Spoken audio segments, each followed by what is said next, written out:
হঠাৎ করে মিষ্টি কিছু খাওয়ার ক্রেভিং হচ্ছিল। তারপর আমার বাসায় ছিল ব্রেড।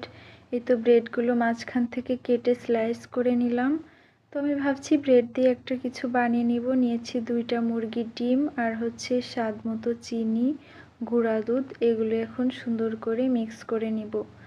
জানি না আমার আজকে কি হয়েছে, এত বেশি মন চাচ্ছিল মিষ্টি কিছু একটা খাই। তারপরেই তো তেলে আমি ব্রেডগুলো ছেড়ে দিচ্ছি ডিমে চুবিয়ে।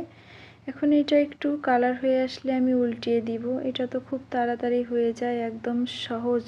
আমার কাছে মনে হয় দুনিয়ার সবথেকে সহজ আর মজাদার নাস্তার ভিতরে এইটা একটা। তো আমার যখন হুটহাট কিছু খেতে মন চায় তখন এইটা বানিয়ে নিই। এ তো হয়ে গিয়েছে, একদম বাদামি করে ভেজে নিয়েছি। আজকের এই খাবারটা ভীষণ মজা হয়েছিল।